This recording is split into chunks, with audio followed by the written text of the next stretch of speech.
Okay, you're on time, 11 a.m. Pacific time. Hi, everyone.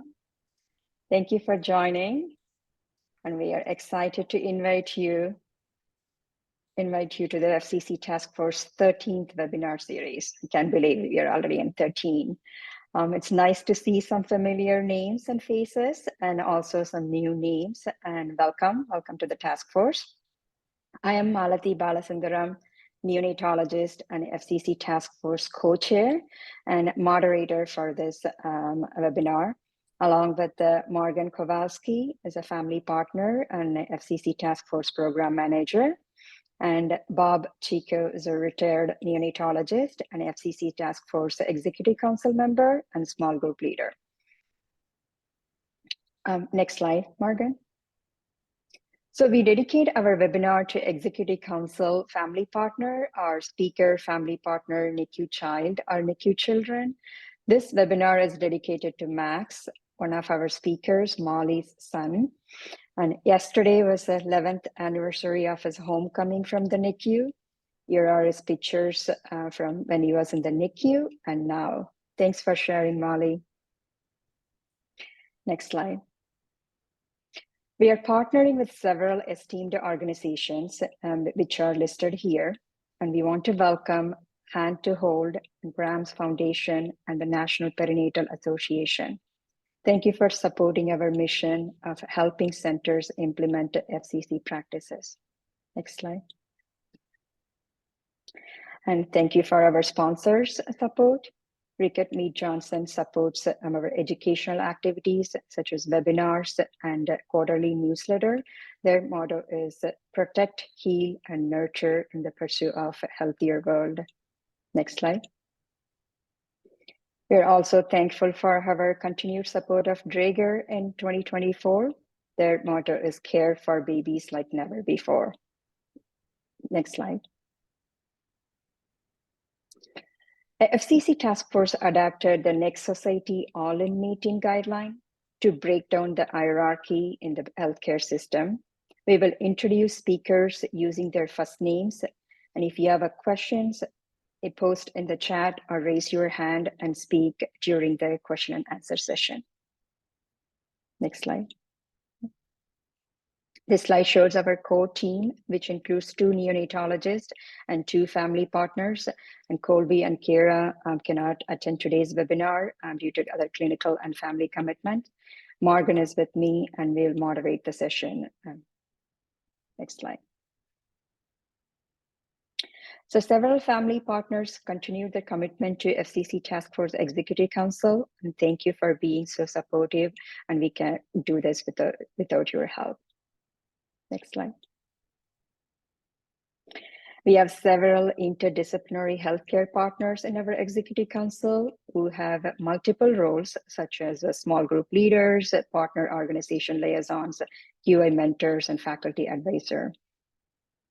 Next slide. And we are excited to welcome 2 new Executive Council members, Kelly and Vincent Smith, and welcome, and we're looking forward to working with you. So if you are a family partner or healthcare partners wanting to get involved more or share your local FCC work, please reach out to us. We want to include everyone's voice in our webinar. And we have 3 subcommittees and led by both healthcare partners and family partners, which are listed in this slide. Next slide. We started this task force with 50 members in January of 2022 and are thrilled to announce that in 2 years, we have expanded to 800 plus members globally in 43 US states and 30 plus countries. Next slide. So we want to collaborate and learn from this community. So we have a monthly poll with a question related to FCC work. Last month, we had a poll on how long a family with a neonatal loss journey should wait to join the council. We received multiple responses, so we will share them with you at the end of the month. And if you still wanted to participate, you can scan the QR code or Morgan will post the link in the chat. So please share your thoughts. Next slide. This month, we are asking if you have a family partners as a volunteer role or paid position. Do they have access to the electronic health records for documentation? If so, what kind of documentation they do? If not, why not? So you can fill out those questions, and the link is posted in the chat, or scan this QR code. So we post all of our monthly polls responses on our website under resources, so you can check it out and see if there is any information that would be useful for you. Next slide. So in addition to this large group webinars, and we want to work in a small group setting to discuss our challenges and barriers in implementing FCC practices in your NICU, we plan to provide CME and CU credit for this group activity. So stay tuned for more information. Next one is scheduled on March 28th, 9 a.m. Pacific time. And scan the QR code if you're not part of that group yet, and so you can participate and learn from each other. Next slide. So thanks to Morgan, and all of our past webinars are in one place. So she created a database with a YouTube link, so you don't have to scroll through our website. It's on our website under the past webinars. You can go through the link and watch the YouTube videos of the past webinars. Please share the webinars recording with your staff and make the culture change. And thank you for being an FCC ambassador. And now I invite Morgan to introduce the first group speakers and start the talk. Thank you very much. Thank you everyone for joining today and for your commitment to family-centered care. It is my pleasure to introduce Tamara Bledsoe, Vargabi Ghei, and Pamela Torreblanca. Vargabi is the NICU medical director at HCA Northwest Hospital NICU. She has been involved in many quality initiatives and has worked closely as part of an interdisciplinary team to improve family-centered care and skin-to-skin care at HCA Northwest NICU. Tamara is a neonatal nurse practitioner at Envision Healthcare who strives to enhance the safety, quality, and experience of the patients, families, staff, and providers across the nation through her work. And Pamela is a clinical nurse coordinator for the Level 3 NICU at HCA Florida Northwest Hospital, where she discovered a passion for skin-to-skin and family-centered care and successfully spearheaded the implementation of the Skin-to-Skin initiative. With that, I'll pass it over to you. Looking forward to it.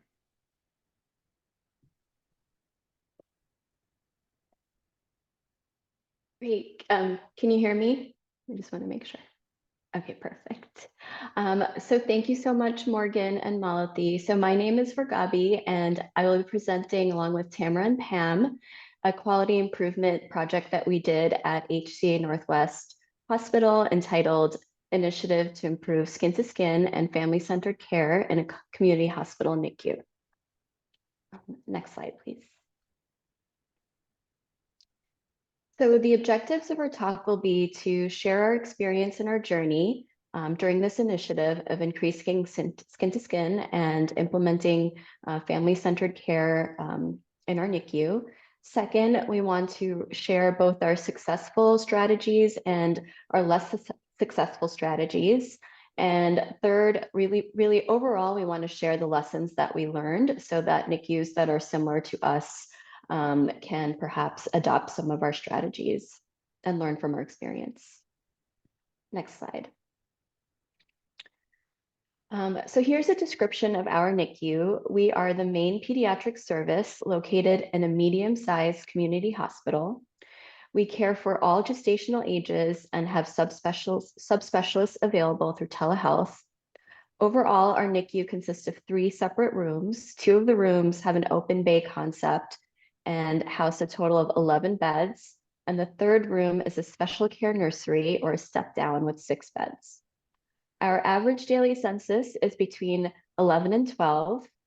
We have neonatologists in-house 24 hours a day, 7 days a week, and we have an NNP or a PA available 8 hours a day during the day, 7 days a week as well. We also have an in-house respiratory therapist who remains in the NICU 24 hours a day. Next slide.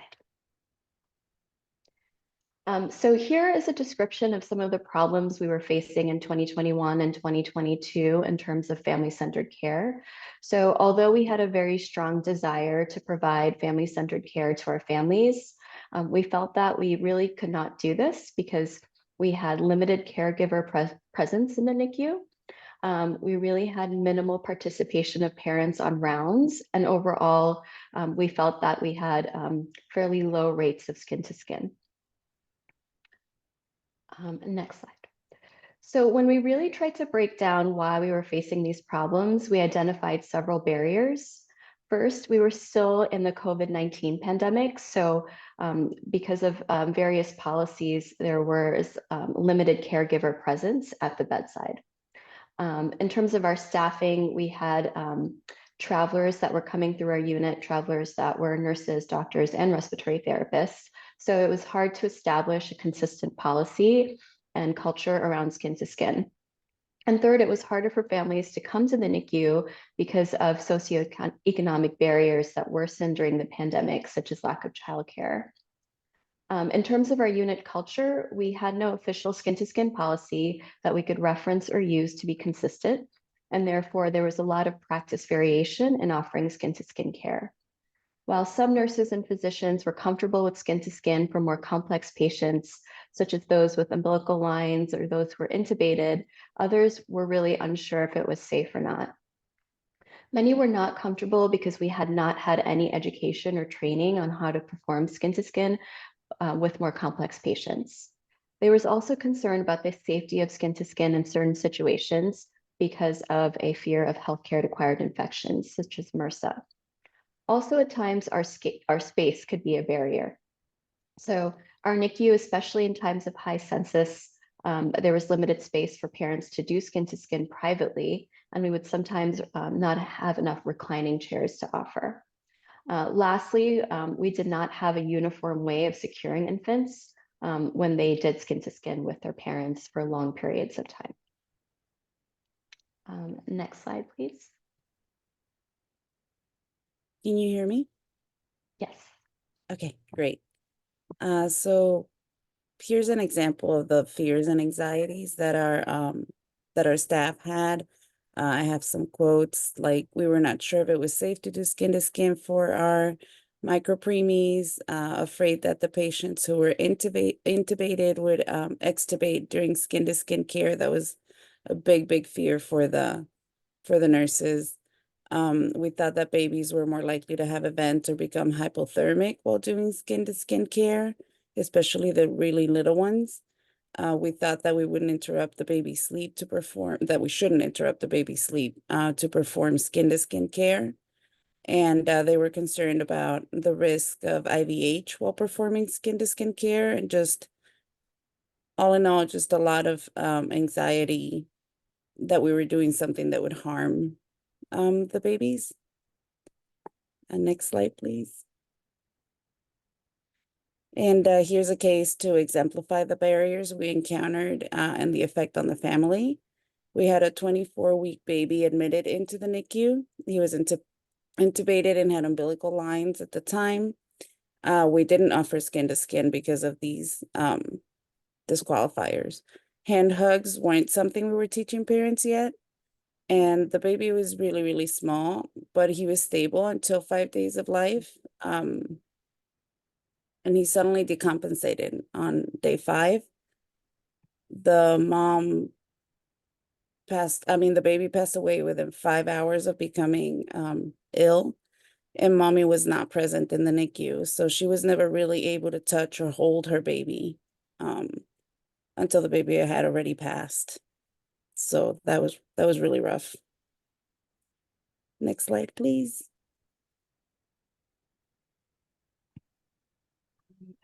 So the most impactful step we took towards reaching our goal of becoming more family-centered after experiencing some of these events, that really was the impetus for us to do this, was joining the FPQC Paired Initiative. So the FPQC really provided us with so much support and so many tools to work with, and really will always be very grateful for all the help that they gave us. But really, in addition to providing the outline of the project that's here in this key driver diagram, the really most meaningful help they gave us was through their monthly coaching calls and continuous feedback that we got through the coaching calls on our progress and our data. So just to kind of summarize, the primary aim of the initiative was to increase from baseline by 20% the percentage of infants who receive skin-to-skin care from a caregiver within 3 days of clinical eligibility. There was a supplemental aim related to a family survey, but our unit did not participate in that part of the initiative. We were really more focused on the skin-to-skin care. The primary drivers of the project were the 4 main domains of family-centered care. So participation, dignity, respect, and collaboration, and information sharing. And as you'll see later in the talk, we really used the proposed best practices listed on the right as the foundation and inspiration for the interventions that we did in our unit. So the PBPs really addressed many of the barriers we mentioned earlier, such as revising policies that limited caregiver interaction with the infant, creating a culturally sensitive environment supportive of skin-to-skin care, making policies regarding skin-to-skin care and holding, and initiating family and caregiver and staff competency of skin-to-skin care. Next slide, please. And so, when we joined the PAIR initiative, of course, we adopted their primary aim as our main goal, but we had, just our goals of our own. And so overall, our global goals when we joined this initiative was to really change our culture and the beliefs around skin to skin so that it would be more of a norm rather than an exception, especially for the smaller babies who were intubated and had lines. And we also wanted to, of course, over time, implement processes that would support family-centered care. Next slide. So one of the most important first steps in the FPQC initiative was forming a team. And our goal was to really form a team with representation from different members of the different types of clinicians in the NICU. The members of this team would really become the champions who would educate others in the NICU about the importance of skin-to-skin and family-centered care. So overall, we had 3 nursing champions, 3 neonatologist champions, 1 hospital leader champion, a data champion, and a respiratory therapist champion. Next slide, please. Hi, so with the help of FPQC, we were able to pare down our key driver diagram, and they helped us tease out which aims and potentially better practices that we wanted to do for our secondary drivers. So our initial aim was by June of 2023, we wanted to increase parental visitation to the NICU by 20% from our baseline, which was 15%, to get up to 18%. This proved very difficult to measure for our team, so we ended up measuring components of it rather than the aim. So the components that we measured would help us ensure that we were creating that culture that we wanted to create that would but encourage families to be at the bedside. So we looked at parental empowerment using our bedside log to chart skin to skin and visitation, and developing a schedule for regular complex care conferences with families. That was one thing that we really wanted to focus on because we felt that we didn't have that very standardized. Parental support encouraged social work assessment within 3 days of admission and weekly thereafter. Again, this one was difficult for us because our social worker is not solely dedicated to our unit. So we wanted to really put that process into place.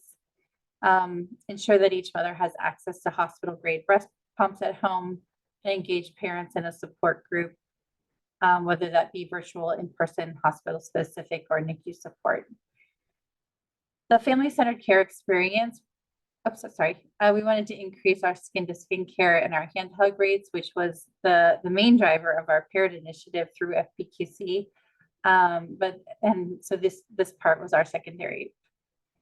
Coach parents to provide routine cares, diapering, temperature checks, oral colostrum care, and this would ensure that they were ready to go home when the baby was ready to go home. And then parental privacy, optimize our physical bed space, and provide resources and opportunities to individualize those bed spaces, really encouraging them to bring in things that they would want to make their place feel like their baby's place.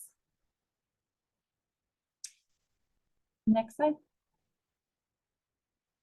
So some of the tools that we used, thankfully, from FPQC were the quick start checklist, which really helped us narrow down how we wanted to kick off our project. Our 30, 60, 90-day plan really gave us some clear goals to get us started.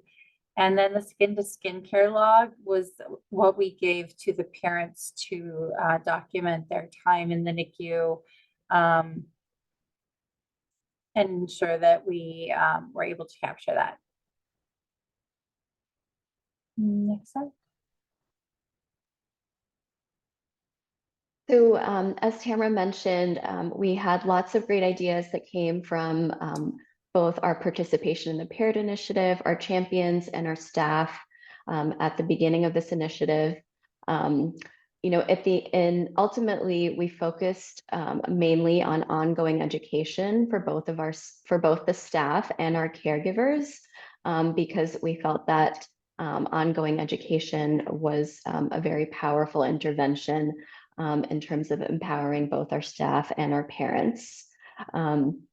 So here, I'll just kind of highlight some of our main interventions, most of which were based on education. So in January of 2022, we started to call families during rounds, even if they weren't actually physically present. And this was done to, of course, increase parental participation on rounds.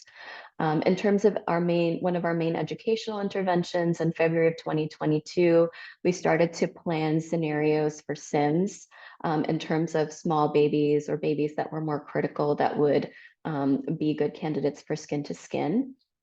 In March of 2022, we started to place a brochure in the admission packet about skin to skin, and we would review the brochure with the parents upon admission. We also placed a log at the bedside, as Tamara mentioned, so that parents could record when they were doing skin to skin. In April, we started to actually kick off some of those SIMs that we had planned with our staff. So they would include nurses, physicians, NNPs, PAs, and respiratory therapists. In May, to kind of keep our whole team motivated and make it kind of fun, we had a kangaroo-a-thon.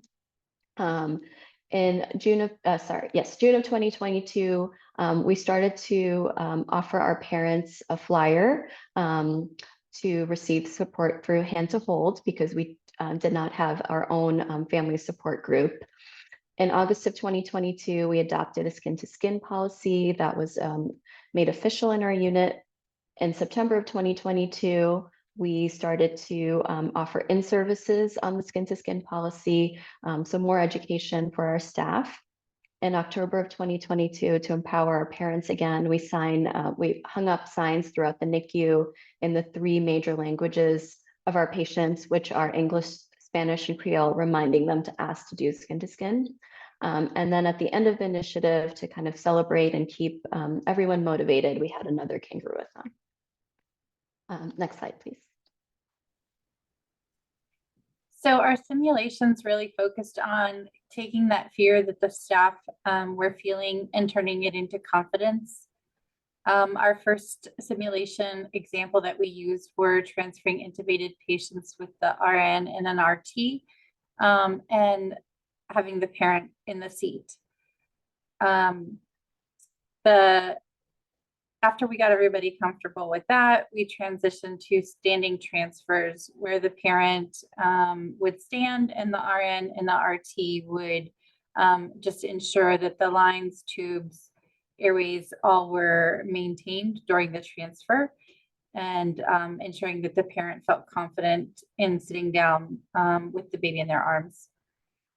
This really brought the staff and the families together and ensured that we were cultivating that experience of family-centered care.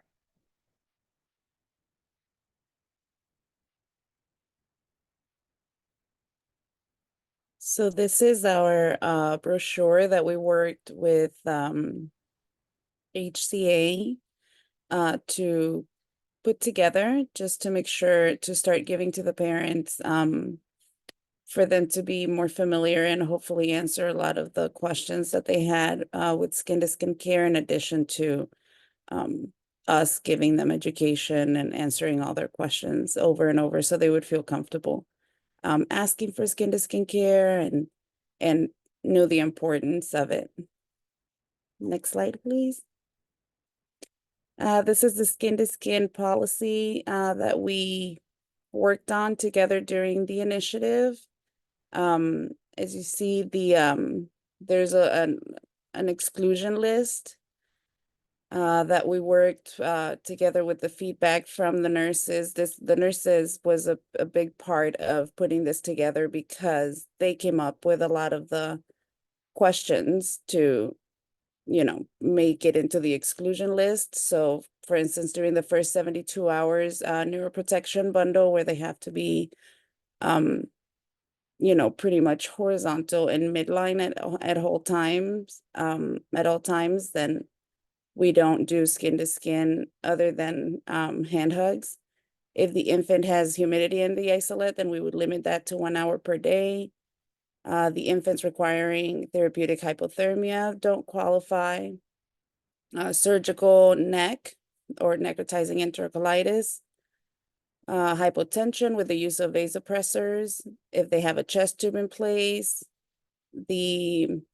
If the hyperbilirubinemia is so high that we need to keep them under the lights and we can't just use the Billy blanket. Acute or sudden deterioration in clinical condition within the past 24 hours. Persistent pulmonary hypertension. Arterial lines like peripheral or umbilical arterial lines. Any parents with contagious skin lesions or other communicable diseases. Drains and urinary catheters. And of course, if there's any other specific exceptions that can be made on a case-by-case basis, we would need a physician's order to do that. Other than that, we would provide education and have, as listed there, the equipment and the specific procedure, assessment and charting documentation for the nurses. So that's the skin to skin policy we came up with. Next slide, please. This is because we couldn't provide peer-to-peer support. We don't have a parent group in our NICU. So we did not have the ability to provide them with a support group. And we provided this brochures from Hand to Hold, so they could have online support accessible to them at all times. So that was a big thing from Hand to Hold. We really appreciate that. Next slide. Next slide, please. Sorry. We also created these signs. Our population is mainly English speaking, Spanish speaking, and Haitian Creole. So we used some of our staff to come up with the different sentences. It was particularly challenging in Creole to write it down for when the parents scrub in. This sign is right in front of them as they scrub in to come into the NICU. And it says in all 3 languages to please ask your nurse to do skin to skin care today. So we posted that. Next slide, please. So these are some of our results. The first one was our average day of life to first skin to skin care. You can see we had a high variability at the beginning of the project, and we were able to standardize our practices and have a lot less variability. We were able to decrease our average day of life to first skin to skin care from 7 days down to 2.8 days. Next slide. The skin to skin care education. This is the education we gave to our primary caregivers. So we had a slow start at first, of course, because we were creating our our little pamphlet to give to the parents and educating the nurses. So it did take a little while to get us up and going. But by October of 2022, we were pretty much at 100, one little blip down in November, but we're able to standardize it and maintain that through May. Next slide. This is our total unplanned adverse events. So this is our balancing metric, just to make sure that we're not doing something that might harm the babies. We had two little blips, one in May of 1% and August of 2%. It really came down to two events where there was an unplanned extubation. So we reviewed those events and just made sure we educated everybody on ensuring that the tube was adequately secure prior to the transfer and making sure that we had two people transfer. Next slide. This one is the percent of eligible infants receiving prompt skin-to-skin care. This was defined as skin-to-skin care within 3 days of eligibility. We were able to improve from the mid 40th percentile to about the 90th percentile when compared to other units in the Florida Collaborative.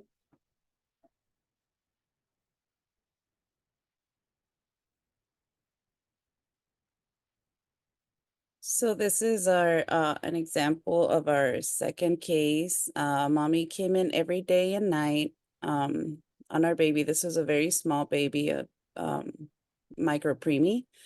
At first, she did lots of hand hugs because the baby was unstable and couldn't be held. Once the baby was stable enough, mom and dad, they did get a chance to give direct skin-to-skin care holding, and this helped so much with bonding and breast milk production. And mommy just felt more and more comfortable. Daddy, it took a little bit longer. He didn't really feel comfortable holding until he did, and once he did, it was great.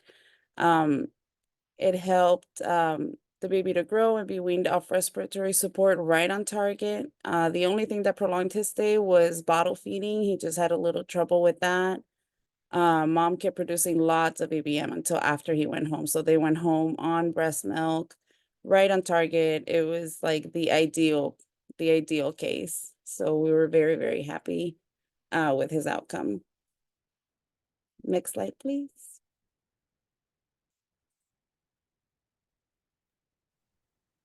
So here are some quotes from our staff and some of our champions to contrast with some of the kind of fear and anxiety that we felt at the beginning of the project. So I'll just read through them. So the first one is, it is not unusual for patients who are intubated to do skin-to-skin care with parents. And that's from Peter, one of our respiratory therapists. The second one is, we include parents more in shared decision-making after the parent initiative. And that's from Dr. Avila's, one of our physician champions. Third, having an official skin-to-skin policy is great because we can refer to it easily if anyone has any questions. That's from Amy, one of our nursing champions. Parents are asking for skin-to-skin more often because we educate them more about it. That's from Erica, one of our NICU nurses. And lastly, parents feel a deep sense of comfort when they're able to do skin-to-skin with their baby. That's from Whitney, one of our nursing champions. Next slide, please. So in conclusion, over the course of our time in this initiative, which was about a year, we were able to improve the prompt initiation of skin-to-skin from an average of day of life 7 to an average of day of life 2.8. We felt that our most impactful interventions were the ongoing staff education and also parental education that we did about skin-to-skin care.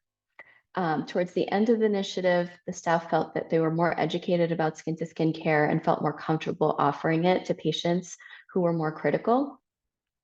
And overall, during our participation in the paired initiative, our staff also felt that our care became more family-centered. Of course, this is just the beginning. This is only the first step in our journey of making our NICU more family-centered and creating a culture of excellence. Next slide.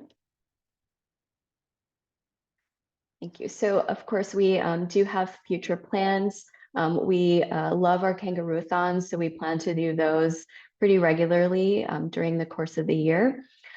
We love Hand to Hold. It's such a great resource In the future, we'd like to also have in-house support programs and classes for parents, and eventually build up to a family advisory group.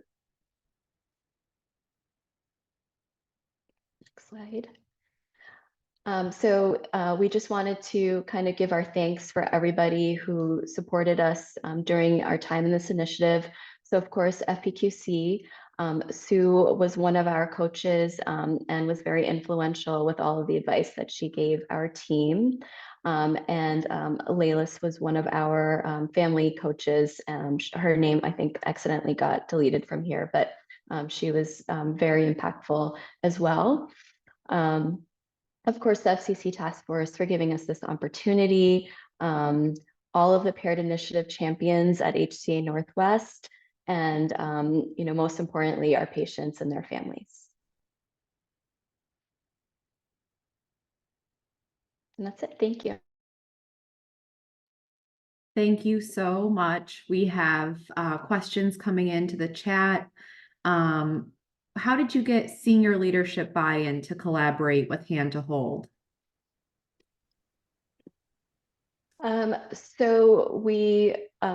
It actually wasn't very difficult. We basically kind of presented the flyers that we would be distributing to the parents, to our nursing leadership, and talked about really the value of it and the value of having that peer support. And it was a very short deliberation process, and they agreed that it was okay. But we really kind of emphasized how this was a service that we couldn't offer, but we wanted to fill that gap. And so that's what really kind of pushed the needle for us. Thank you. And how did you collect information from primary caregivers around the skin-to-skin education? Did you use a survey? Was there another tool that you had success with? So we actually did not collect data from the caregivers.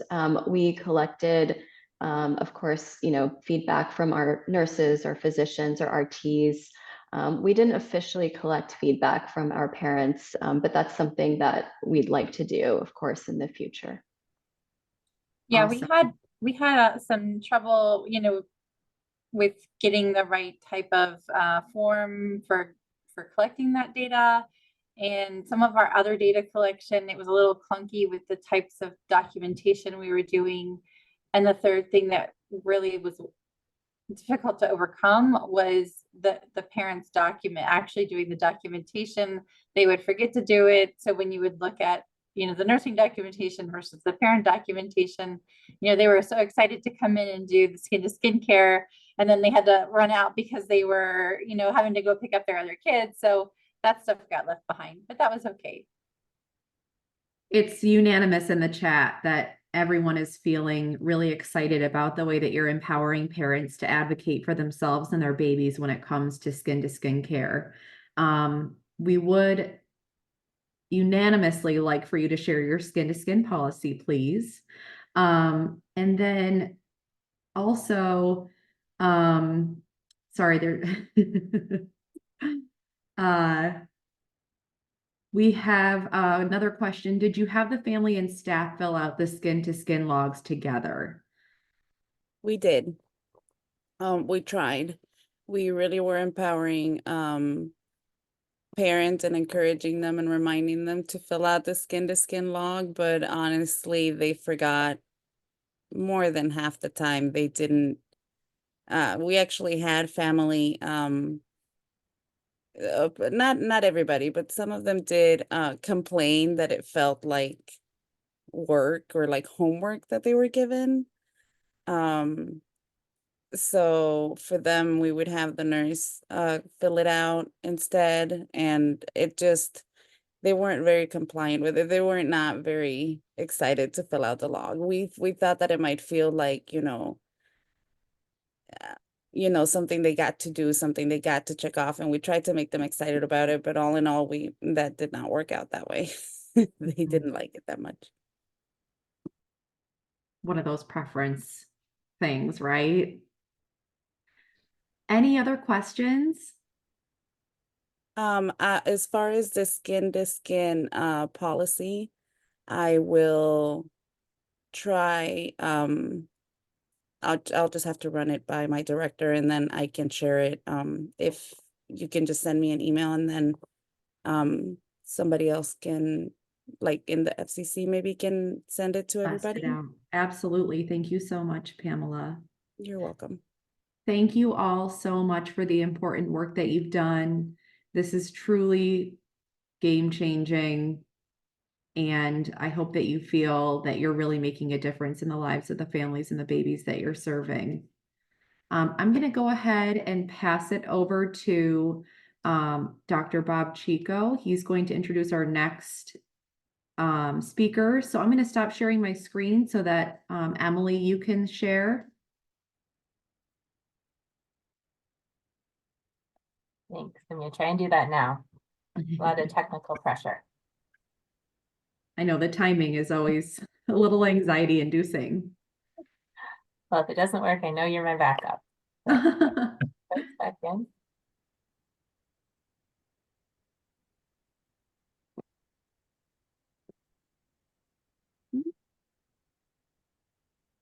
Is that me or you?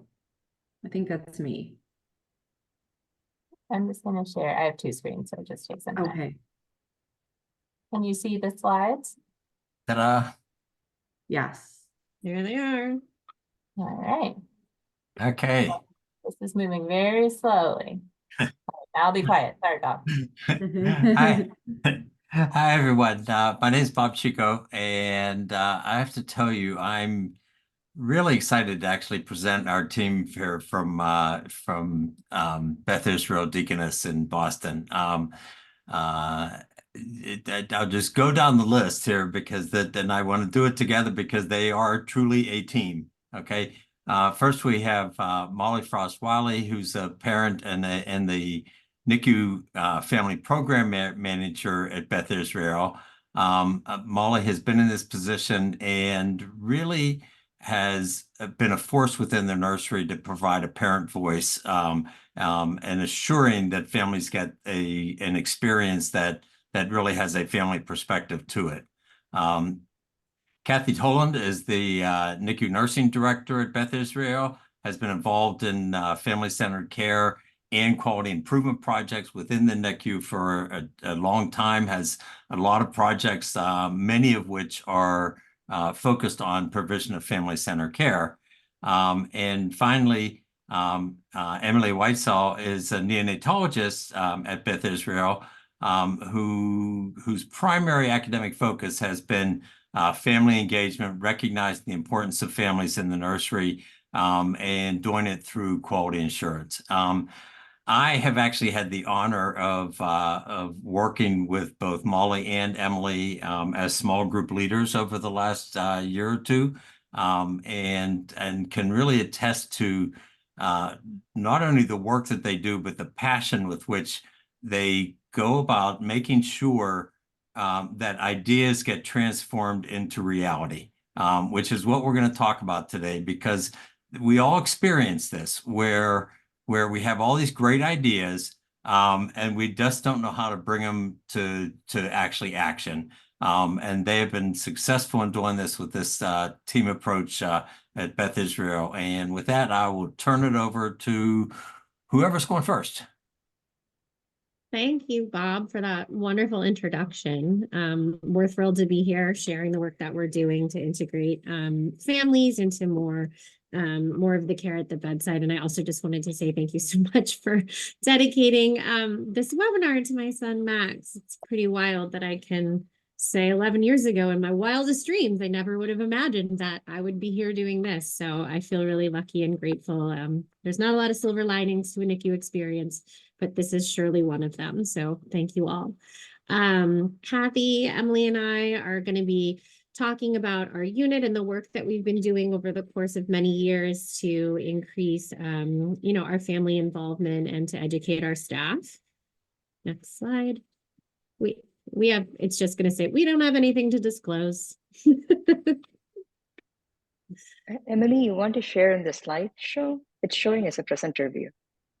Yes, you know what, for some reason it shows me like it's, I apologize. I somehow, no,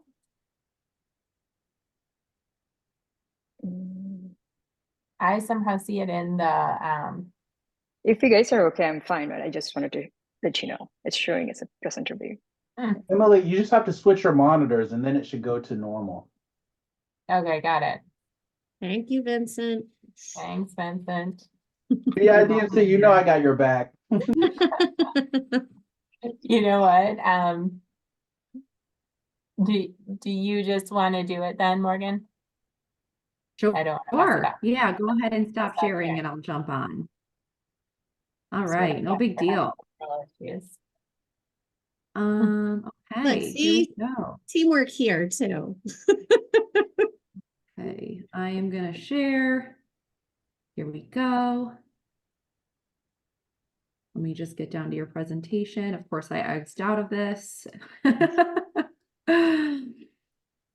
Well, I can say thank you all for having me. We're excited to share some work that we worked on for a long time and is still a work in progress, but hoping to share kind of how we got to what we were doing and Okay, really thank you enjoy all for this your opportunity. patience. Yeah. Okay, And so also, you thanks for the are, great of talk going forward. course, That's you're, good, you're Morgan. here at Learning Objectives, or do you want me to go to the next one? Yeah, you can stay here for a sec. So we'll be real Okay. quick about this. But essentially what we're going to talk about is how we piloted a family integrated care program and how we took our learning from that pilot to try and roll it out as kind of our practice now in the NICU and more of a philosophy. So we're going to talk a little bit about how we got here and our learning. Next slide, please. So who are we and what do we do? So we're a 63-bed level 3 NICU in the middle of Boston. We have a little over 1,000 admissions per year, and we're in the middle of a growing network right now. So all of this influences kind of who we are and what we do. We're in that big delivery center with our subspecialty children's hospital across the street. And so that's kind of who we are. And we're lucky. We have had principles of kind of family-centered care that have been supported by folks who came before me, and also from our leadership. Yep. You can go forward. And go forward. One more. Next slide. Thanks. So we also have a kind of a big tradition in quality improvement. And so looking at that and really led by a couple of our nursing leaders here, we thought, okay, we're trying to do family-centered care, but can we do something better? Can we do something more? We know the NICU is a highly technical environment, and we know that despite everything we do, our parents are still stressed or still anxious. They still report being unprepared for discharge. So we kind of discovered and thought about trying to incorporate a family integrated care model that really works to incorporate families as equal partners in the NICU care. Next slide. So, we had done a lot of research and there's substantial evidence, as we all know. I think that's why we're all here, that supports the idea that, having families integrated in care and at the center of their infants' care is really, really important. We know that with nurses as coaching, sharing all the wonderful information and resources and skills that they have, it really increases parent confidence and it helps them feel more prepared at the time of discharge.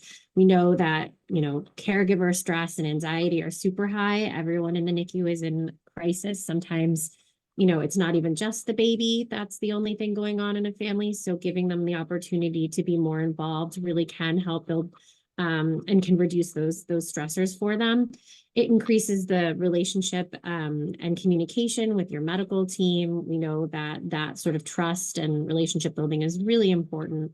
There's documentation of decreased length of stay, average daily weight gain, breast milk, and breastfeeding and providing breast milk at discharge. So tons of evidence that supports, why we wanted to go ahead and make this something that we were going to focus on in our unit. Next slide, please.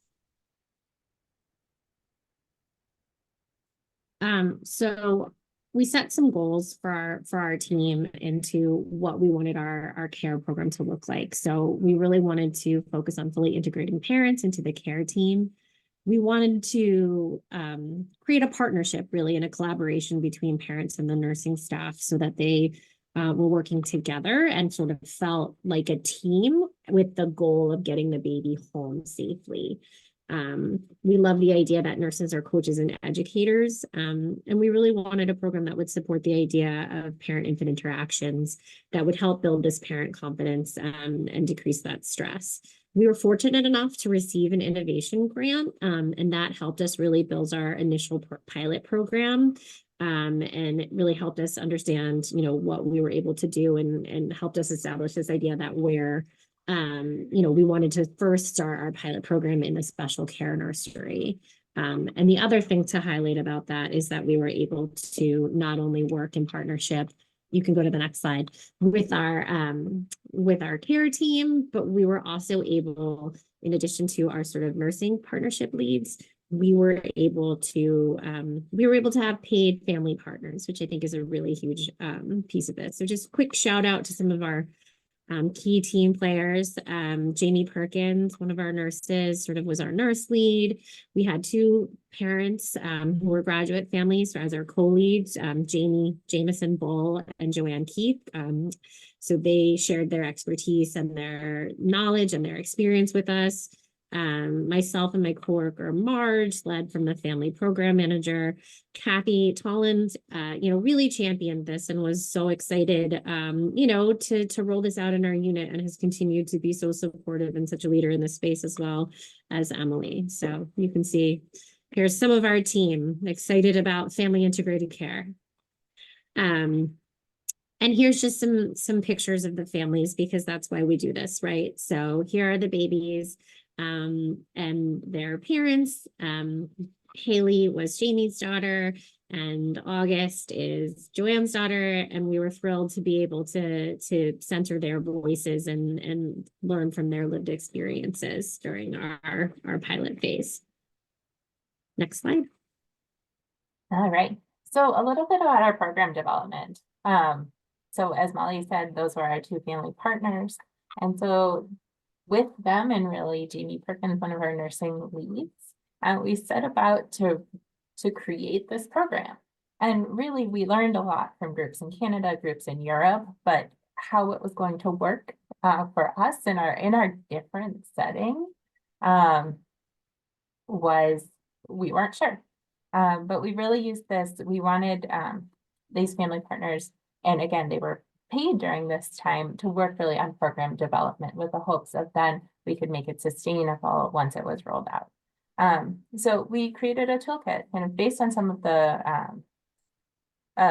materials that were out there, but also kind of very specific to our NICU. We used documents that we had already and adapted them. So we created a curriculum for parents. We created a documentation form where they could track their baby's own eating and pooping and peeing and all those wonderful things.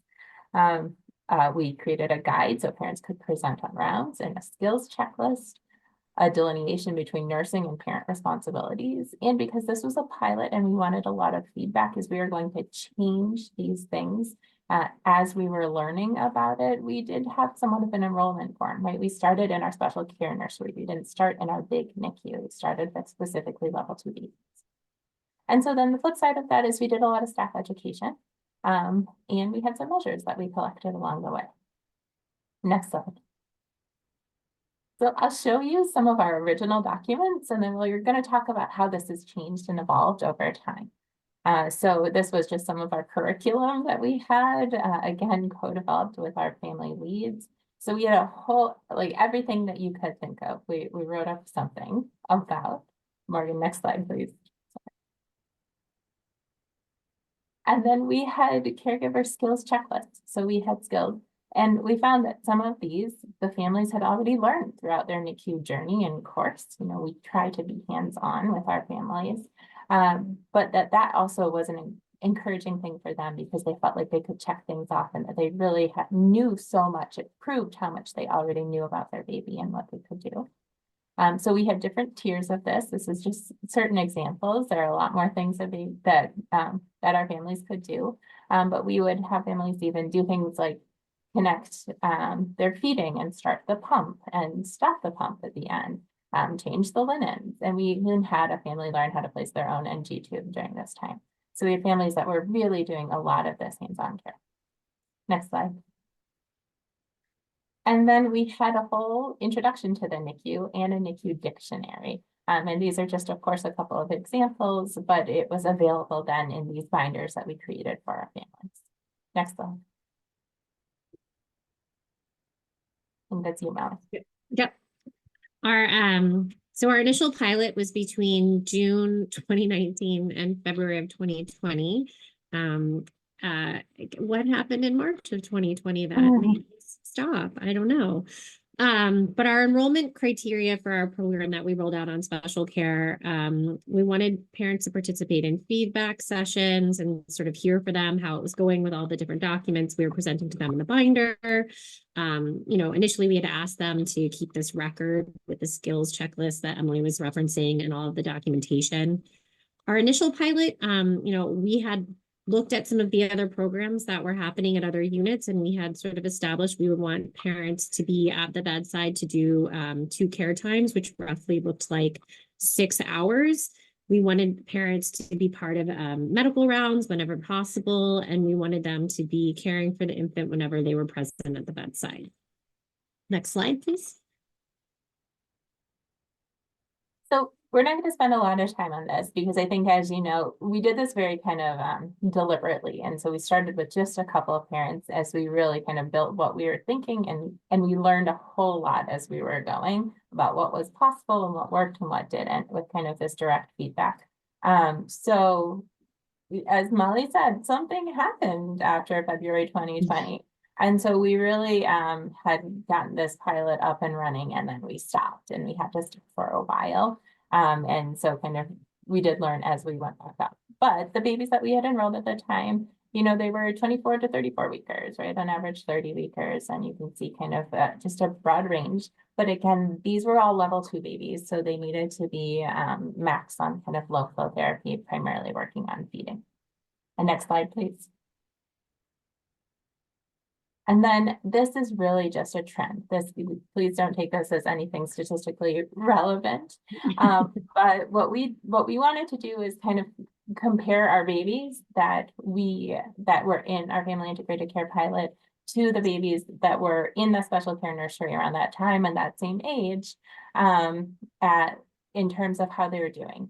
And so thanks to Vincent, who's on the call, we collect a lot of data from our families routinely at the end of their stay.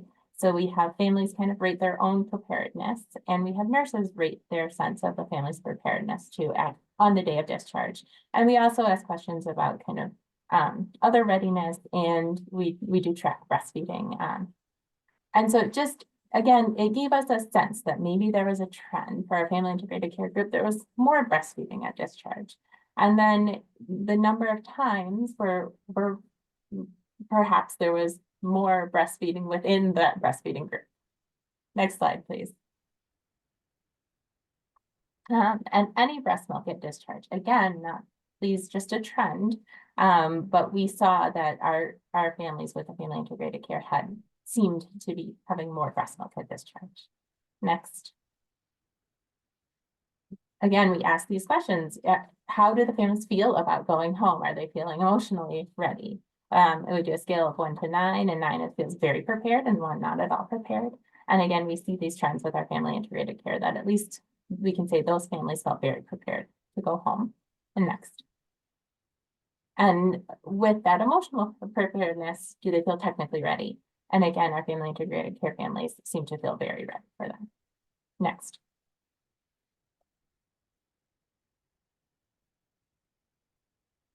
Molly, I think this is. So we, one of the most important piece of this is what did the families think about it? So obviously that was a huge piece because we wanted to make sure that we were making families comfortable, building their confidence, but also not pushing them too much, right? I think somebody asked in the chat about that because, a big piece of this is sort of understanding the different responsibilities and doing it, and meeting families where they're at. So just wanted to share some of the quotes we got from our families about their experience with our family integrated care program. Understanding more about everything has made us less nervous and more confident taking care of her. Before I felt like a spectator, but now I feel like a participant in my baby's care. Even when we don't know the nurse, it is nice that we can still take the lead and share the responsibilities. I actually feel like her parent now.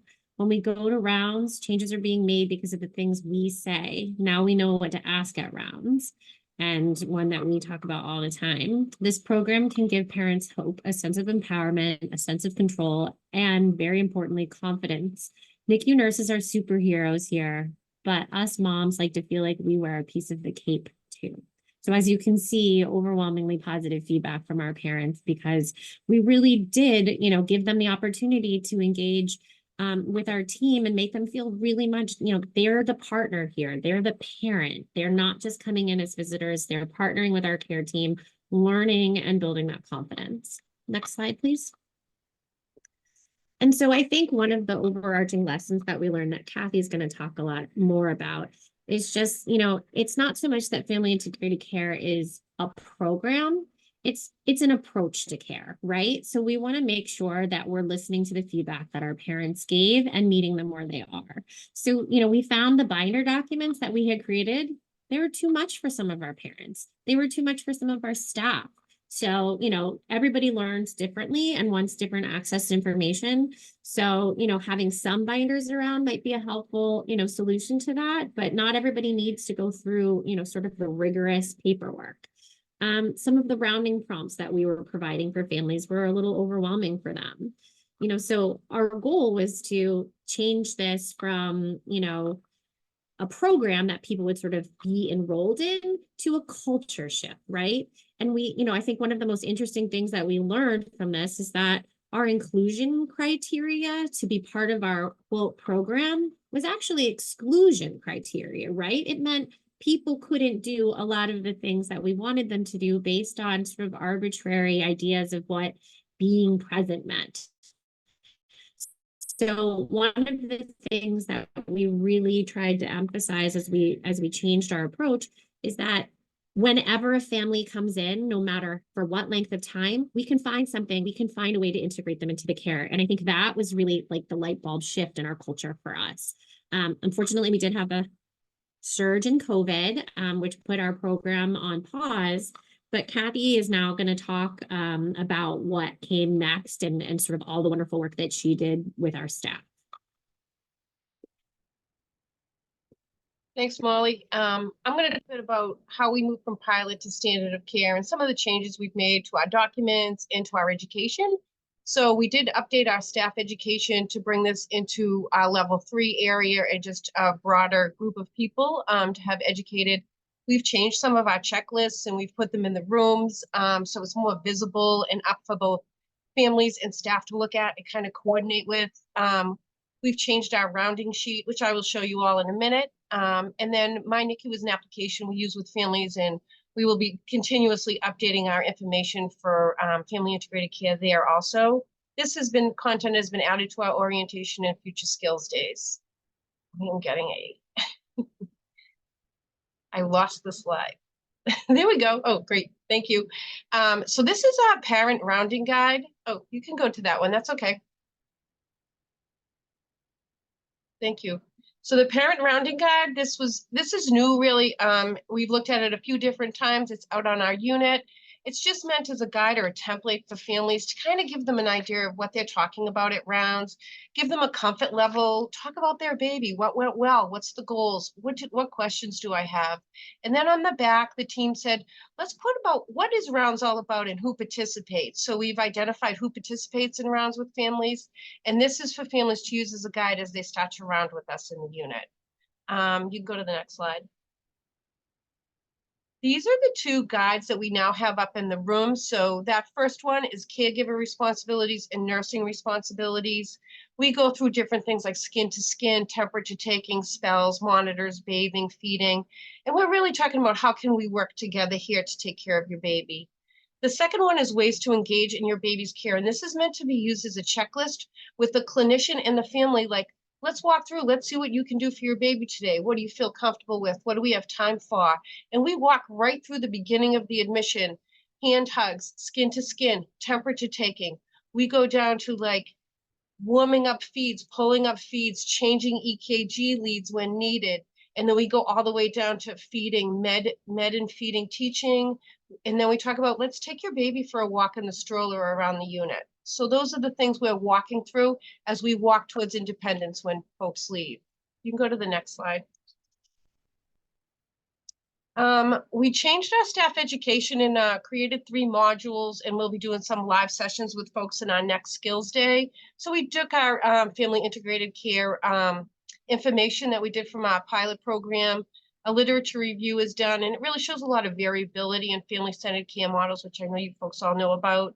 And studies really identified there's gaps in staff knowledge and continued need to define that clinician family role at the bedside. So we want to talk about that with FICARE.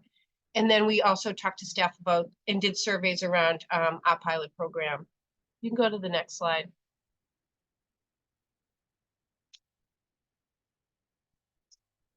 So some methods, like I said, we used the pilot program. I did something called the Family-Centered Care Questionnaire Revised, and we did that with all staff just to get everyone's understanding of like, what do they think family-centered care is?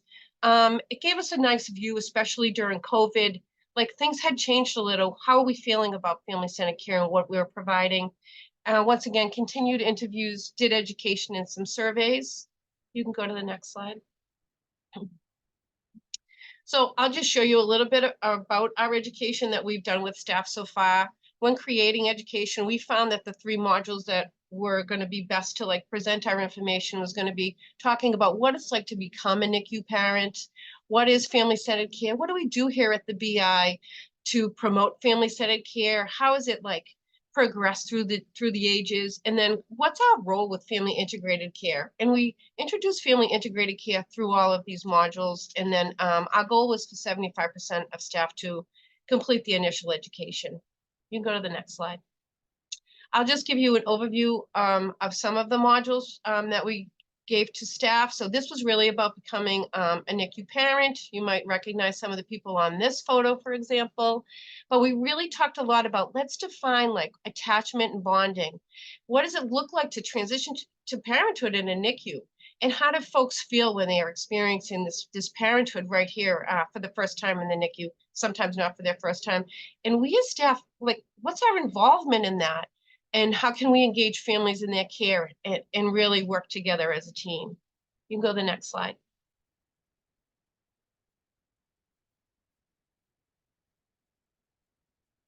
This is just one of the slides that was in the education, and really it's just an overview of like that disconnection from the infant and how families feel. This is really from literature review. Families often feel detached. They sometimes feel like kind of in back of the staff member. They don't feel like they have that time to interact and really have time with their infant. And then we used a lot of family quotes from literature in here, just so our staff have a better understanding of how families feel. This one quote was, "They took my little child away from me, and until I saw her the next day, I did not digest the birth. It was a weird situation in a sense, a delivery, but an artificial one." So just trying to get that idea of what it feels like to be a parent in the NICU. You can go to the next slide. This was in our education, not with these beautiful pictures, but it really was, we defined like some things around like the parent role, but we wanted to talk about how the caregiver feels. And then what is staff, what can we do to help the caregiver with these feelings as they're encountering them in the NICU? They feel ambivalent about parenthood. They just kind of don't know what to do. And sometimes they actually say they feel like outsiders. And for us as staff, what can we do? It's kind of the little things sometimes, role modeling, making sure our parents get their hands on their babies, doing small care things as they progress, right? Communication, and really providing that contact in a private setting when we can, so we can just make sure that that family experience is happening. You can go to the next slide. This is just another slide from our education, more information about how we can like support families skin to skin, that hand holding and communication. You can go to the next slide.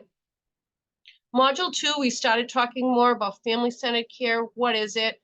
Where did it come from? What's the history behind it? And how do we as staff feel about it? We did some survey results, and we started talking about family integrated care basics with our staff. So you can go to the next slide. So some of the strengths that our staff said, which we were so excited about because we could build off of that, was that staff maintained familiar routines for each child and family. They work with families to determine the level of participation in direct care and decision-making that suits the family best. And staff determine the child's needs in consultation with the family and other health professionals. Staff encourage parents and siblings to come and go as they can. The weaknesses, there was a few different things, but I think the main one in the middle, any family member significantly involved in the child's care is encouraged to discuss or chat information about the care of their family. That's something that comes along with family integrated care and something that we feel like we can work on with our present materials. Other things that showed up, which I'm sure show up in some of your units, is trying to make sure we are providing every family in their official language, their primary language, the materials that they can. So something we are working actively on with our family integrated care materials. You can go to the next slide. This was some quotes from staff that they said what they need to provide better family-centered care, better consistency of care. Families develop trust and gain confidence when they have a consistent team of providers rather than a different person every day. And then they want time to educate all staff on the difference between family integrated care and family-centered care and why we're moving towards family-centered care for all of our patients. And then a lot of folks, once again, just talked about making sure we're providing equitable care to our limited English proficient families. You can go to the next slide. Our last module, this is where we really talked about family integrated care, our role in it, how we're going to do it, and how we're going to do it together with families and embracing that clinical team family partnership. And I think we have a couple of slides on that education. If you go to the next slide. This is just something this is the clinician's role, just talking about, supporting, encouraging, and focusing, having folks with the families at the bedside. You can go to the next slide.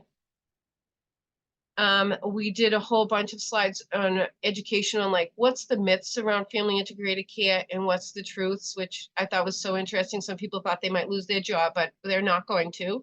And we're going to keep that partnership going. One of the myths is that this will decrease the need for nurses and nursing care. And really the truth is that we're creating a partnership and nurse assignments don't change. Nurses just change their focus to teaching the caregiver and really supporting the caregiver more and more. And really that approach is for the caregiver to be independent at the end. You can go to the next slide. This is just another example of a slide. We went through the different responsibilities for the caregiver and the nurse, just defining this is we're going to work together here. This is the caregiver's responsibilities, for example, with a spell or desaturation. The caregiver, we want them to recognize a spell. We want to teach them how to provide stimulation when it's needed, and we want them to call the nurse if they need some help. And for the nurse to be able to continue to provide that assessment, intervention when necessary, and really that support, explain the event, and then document. So that's just an example of some of the slides we had there. You can go to the next one. Our outcomes, we got 65% of our staff to do the initial rollout within the first couple of months. The good news was 96% of our staff answered, they had enough information to change their practice, professional development, or patient outcomes. And then as of right now, we've had 198 staff finish the education. It's now part of our orientation. Anybody who starts here does this education. You can go to the next slide. These are some quotes from our staff, which I think are really powerful. They said, I have a better understanding of how NICU parents feel and have learned the importance of having the parents hands-on and involved in care as much as possible. I feel prepared when working with caregivers who participate in FICARE. I have a better understanding of what they are going through. I have applied many of these programs' concepts for many years, and this program helps to coordinate all its principles among all who care for the baby. And then hearing direct experiences from NICU parents has helped to change my perspective as the bedside nurse and to be able to anticipate parents' needs. You can go to the next slide. Currently, we're doing a little survey around some of our new documents. How are you getting, as a staff member, the education to the families? Are you able to work with these documents? Most people have done the education. Some people use the skills checklist all the time, and then we have folks that just use it sometimes. Some people say, hey, maybe we could use a small binder sometimes for some families, or some families as needed, that might just benefit from that type of education or hands-on to that. And then our new guide for rounds has been used a few times. That is newer out there. So we're just trying to promote that a little bit more for families. And then we know that people say, yes, they are more prepared when they are able to participate in fight care. But sometimes we can actually do a better job. So this is what our staff is currently saying. These are the things that we're just looking at as we move forward. And then Emily, do you want to do the last slide? Sure, yeah. Oops, sorry. I also want to comment that most of these pictures, I don't think in all Kathy's, but most of these pictures are actually babies and families from our unit. So these are all meaningful for us. Yes, so I think I'm reading the comments as we go, and so it's going to kind of affect what I talk about last as well. But I think, as we said, we kind of went through a whole process. We learned a lot from our pilot program. And with that, we decided we really wanted to shift our entire culture. So now I think we have good documents out there, and we're trying it as a standard approach. But with that really strong, we need a quality improvement approach too, to make sure that we're getting the full uptake. And that's the process that we're in right now. So how are we going to make sure that we're equitably getting this idea out for everyone, even as we've seen that culture shift in our unit over the last several years? I think that our unit has a particular interest in this right now, because there is so much benefit for our babies, particularly with kind of that neuroprotective focus. Things like skin to skin and all of those early hands-on care really go with that. And we have been really inspired by the work with the Vaughn Collaborative in the last couple of years with this idea. And so this really ties in and helps motivate our team moving forward too. So there's a lot of interest right now. So things, again, I think we're working kind of on increasing our participation. We're going to be tracking our metrics really with that family satisfaction and with our discharge readiness, with those things that we collect already, to see if we can't move the mark a little bit. And then we, as Kathy said, and all of us, were really working on translating our materials, at least into our top 5 languages, so that those can be readily accessible and available for our families. So I think I'll wrap it up now. Next slide, I think, is just thank you and questions. And there's some citations later. But again, we have a ton of people to thank, everyone on these lists. I won't go through all of it, but just very appreciative of everyone giving us the opportunity to kind of share the ups and downs of what we've been through, and really the meaning that we still feel like is in this work. Wow. I have a feeling we could go another hour and a half, like going through some of the questions that came up in the discussion and everything with this. But just to congratulate you guys on the work that you've done in this. And I'll try to get to some of these questions. And Morgan, you might have some that I don't have, if you want to chime in. But I got to start off by saying one thing, though. You started off this whole presentation with something that I think people forget when they want to implement some idea and change. You went out and created a team. You got buy-in from a whole bunch of different people. And too often when we're trying to do something, we don't do that. We don't go through that process of getting that team in place. And that doesn't mean that everyone's gung-ho, but sometimes you got to get people that are like not too gung-ho at all, but at least move them to an acceptance stage, and I think you guys, I think I don't want to lose the fact that you went through that process in order to make these changes happen and everything. So I think that's a good lesson for everybody. That's all. So there were a couple questions. It takes a long time to do that. Yeah. And so I think it's what I've learned a lot about the beginning of quality improvement projects, is that it takes so much longer than what you think. Yeah. There were a couple questions related to, getting staff to accept parents doing, quote, nursing things early in the hospital stay and everything. And so was it a problem? Was it not a problem? Did nurses say, thank God they're doing things, or did the nurses say, you're interfering with my territory? You want to answer, Kathy? Kathy, you want to? Yeah, I can I too. can answer you. So it started in a smaller area in our unit with like a real core staff of folks that have been here for a long time. And I think that that was helpful to have that smaller group of people start it. And I do think, you know, there's always some challenges with change, but I do think that once people got the hold of it and were like, oh, my parents like pulled up all my feeds for the day, like, you know, they pulled up actually all their babies' feeds for the day, right? And that they could start the cares on, like, we started on the most stable baby. So I feel like after a while, people realize it actually takes less time to do a lot of things, and you have more time to teach and talk and do all of that stuff with families when this happens. So I think that it took a little while, but I do think that, and I do have to say, like, we have a large staff. There's many people that do this better than others, right? So there's some people that feel real good comfort with this, and there's some that don't. And that's what we want to build on to make sure everybody feels that. Are also because we did have a nurse that was paid through our grant.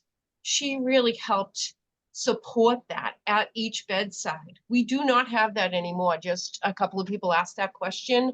We don't have that person anymore. We've had some super users over the past, and think that we probably need to continue to have a super user model as we move forward. Those people that are really involved and invested in it. Okay, the other thing I point out, at least as I'm thinking about this, and people should recognize that, you know, the parents don't go, it doesn't seem like they go through the same, it's not like they go through the same acceptance of doing things at the same pace. And I think you guys pointed this out when you were talking. It's not like you say, okay, at 1 week we're expecting parents to do, every parent to do this, or it's the parents' decision, but giving them the opportunity to make that decision, I think is something that is important to point out. There was also a question about what do you find the biggest barrier to parents being at the bedside, and how do you navigate them? Yeah, I mean, I think this is something that we all struggle with, right? You know, our parental leave policy in the States is not ideal, right? And we're in Massachusetts, and we're relatively lucky in terms of what folks can take. But still, it's limited. And I think this was a big part of kind of how we wanted to change from our pilot going forward, just so we can prioritize any moments that the family can be at the bedside. I don't have like our specific data globally in terms of why our families can't be at the bedside, but we actually, throughout their NICU hospitalization and NICU stay, but we actually asked our families that. And we asked them on admission. It's part of our family meeting. We have them do like a pre-get to know you handout, and we ask what they think their barriers will be. And they fill that out at about day 5. And so we do actually have data on our families and that. And at least initially the driver that we found, which is a little surprising to me, as to why our families felt like they weren't going to be able to be present, was like their own physical recovery. So that was a big one. And that was followed by transportation. And then looking at just kind of a Pareto chart, the like other children and work were there and present as well, but at least for that initial part, they weren't the primary drivers. My guess is that changes over time. But I think that also length of stay. I think with length of stay, it also, you know, it varies, because I think, you know, sort of the first weeks around admission and recovery look very different. And then, you know, for some of our families who need to stay for quite some time, you know, we have parents who they have to go back to work. You know, and that really impacts when they're able to be here. We're a big city hospital. We're in downtown Boston. Getting here is hard. It's logistically very challenging. We have a parking program for reduced parking rates, but if you were not anticipating, you know, some amount of money every single day, you know, as you were not anticipating delivering prematurely, or, you know, getting to term and still having, you know, to be in hospital for a week, 2 weeks, it really does add up. And for some of our families who rely on public transportation, 3 different buses to get to our hospital can be really challenging. So we've been working really closely with both the medical and care teams and the social work team, to try and solve those problems and make things, easier for our families so that they can be here. And when they're here, they can be present with their babies. Yeah. We also can see the Red Sox stadium from our hospital, so that traffic alone. Yeah, during baseball season, that's a whole other. Yeah. I walk sometimes. I'll bet. I know there was some back and forth discussion in the chat and everything, and I just think it's an important thing to bring up in terms of what's safe for the baby about the age at which you would allow walking the unit, and that would not just apply to that, but how not every parent knows what's safe to do when, and that's part of the education that I'm sure you provide. But I think the important point that is taking patient safety or baby safety into parents because parents may not know what's safe or not safe. And any comments about that? No, I think that I think it's go ahead, Emily. Sorry.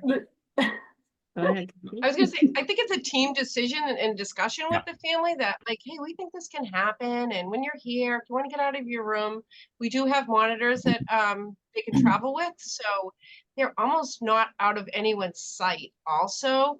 But the feeling of independence, I mean, we have a mom right now. I feel like she's like visiting everyone in the neighborhood. It's just so amazing. She's getting ready to go home. She's been here for such a long time. Just that like moving around, she feels like a mom, right? It's just so awesome to watch her in action with her baby, and she stops and shows everybody. And we make sure that the baby's safe. We do actually, to everything you're saying, we talk to them about like, we make sure the baby is all set to be out there and about, and that's respiratory status is pretty stable, and they're pretty stable, and they're like almost ready to go home. That's when we're really talking to families about doing that.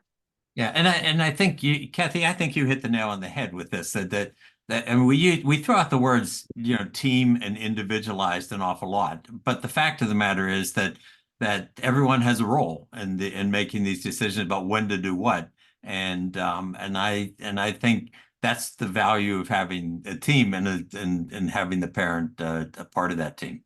So. Couple more questions. We have 3 more minutes. So a question about getting buy-in for having your family center care modules mandatory.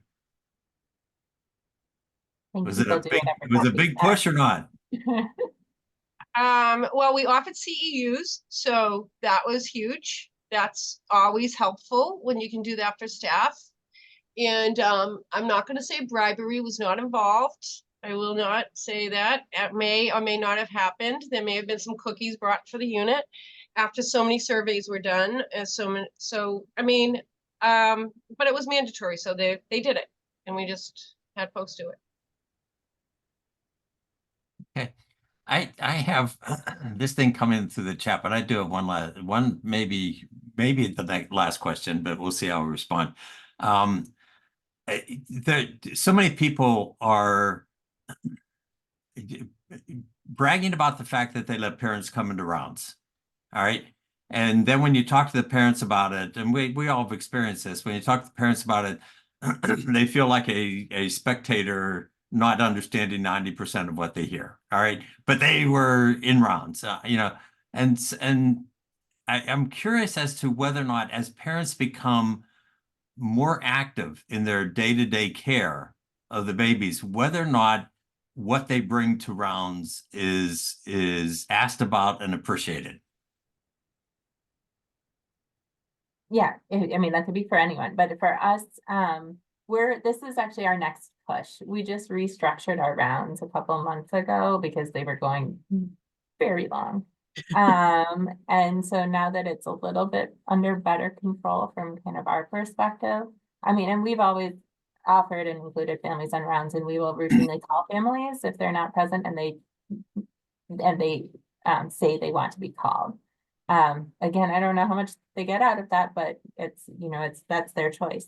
But this is actually going to be the next thing we try and look at. So we're doing a little bit of, using that form that Kathy showed to structure their piece on rounds to hopefully give them something concrete that they report about their babies. But right now we're at the very early phase where we want people to trial the form just to see if it flows, if it makes sense, if we can fit that in. And then I think we're hoping to do a little bit of work around that to see how families, like if we could make it a good experience on rounds, right? Because the goal is not necessarily to have 100% participation. That's not right for everyone. But can we make it better for our families, right? And I think, Bob, to your point, I think, and what to build on what Emily said, I think, you know, some days our families are going to want to participate in rounds and some days they're not, right? Like, you know, as with all things, that will change depending on what's going on with their baby. That will depend on what's going on in their life that day.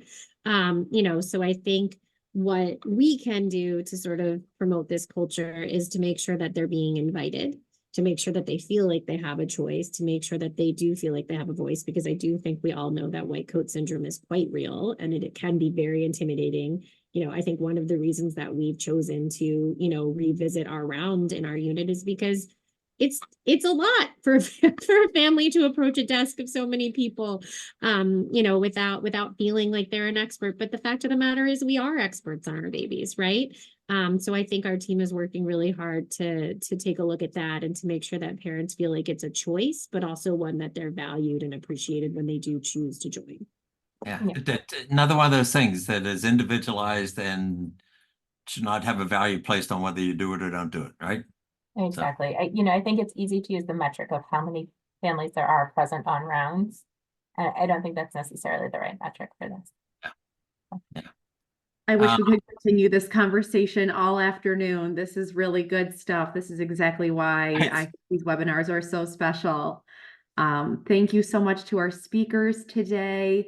Thank you, Bob, for helping us moderate. You did an awesome job, our honorary moderator. And please take note of our upcoming webinars, our next one taking place on May 9th. And we talked a lot about hand to hold today, and we will have Kelly, founder and CEO, speaking at our next webinar. So please attend and share widely with your colleagues. That's imperative for getting buy-in for FCC, is sharing this important work. Thank you all, and we'll see you in May. Thanks, Bob.